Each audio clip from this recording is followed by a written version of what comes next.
నమస్తే అండి. నా పేరు అన్నపూర్ణ. నేను ఈ వీడియో చేయడానికి కారణం, నేను ఒక నెల నుండి డ్రాయింగ్ క్లాస్ నేర్చుకున్నానండి. అదేంటంటే పెన్సిల్ షేడింగ్ ఆర్ట్ అండి. అయితే ఆ డ్రాయింగ్ క్లాసు స్వప్న మ్యామ్ అండి. చాలా బాగా చెప్పారు. మేమైతే అందరూ నేర్చుకున్నాం. పెద్దవారు, పిల్లలు, టీనేజర్స్, ఆడవాళ్లే కదండి, మగవాళ్ళు కూడా నేర్చుకోవచ్చు. ఆర్ట్ అనేది ఎక్కడికి పోదండి వస్తే. వీళ్ళకి పెద్దవాళ్ళైతే ఇంట్లో ఖాళీగా ఉండి ఏదో హాబీస్గా నేర్చుకోవచ్చు, టైం పాస్ కన్నట్టు. వాళ్ళు ఎక్కడికి వెళ్ళరు కాబట్టి. టీనేజర్స్ అది అయితే టీచింగ్ చేయవచ్చండి, లేదంటే ఆన్లైన్ క్లాసులు కూడా చెప్పుకోవచ్చు. ఖాళీ ఉండకూడదు, ఏదో ఒకటి నేర్చుకుంటూనే ఉండాలి. ఖాళీ ఉంటే ఏంటండి, టైం చాలా వాల్యుబుల్. ఈ ఆర్ట్ కోసం చెప్పడానికి థియరీ, లైట్, మీడియం, డార్క్ ఇవేనండి. వీటికి కావాల్సినవి drawing pencils, drawing book, blenders, long scale, eraser ఇవేనండి. వీటితో మనం ఎన్ని షేడ్లైనా ఇవ్వచ్చు. మ్యామ్ కూడా అందరికీ చాలా అర్థమయ్యేలా చెప్పారు. స్వప్న మ్యామ్ చెప్తుంటే మాకు టైం ఇట్టే గడిచిపోయేదండి. నవ్వుతూ మాట్లాడుతూ ఒక టీచర్లా కాకుండా ఫ్యామిలీ ఫ్రెండ్స్లా మా అందరితో కలిసిపోయి బాగా చెప్పేవారండి. ప్రతి నెల కూడా క్లాసులు జరుగుతూనే ఉంటాయండి. మ్యామ్ది యూట్యూబ్లో కూడా ఛానల్ ఉంది.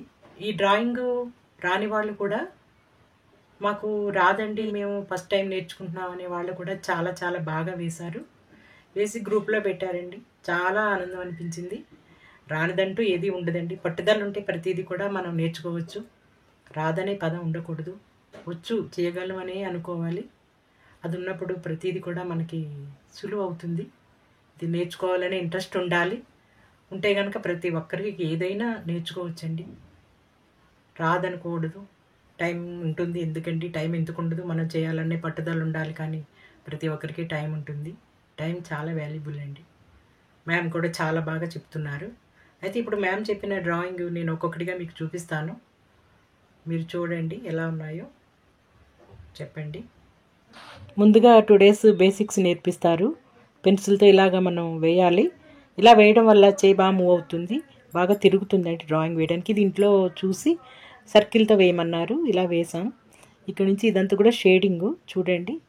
లైట్ ఎటువైపు ఉంటే అటు ఇటువైపుని షేడ్ వస్తుంది ఆపోజిట్లో.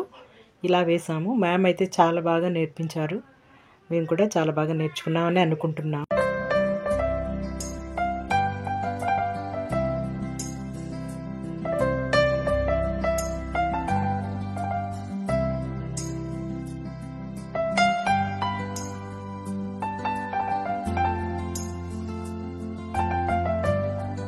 స్వప్న మ్యామ్కి మరీ థ్యాంక్ యూ మ్యామ్. నమస్తే.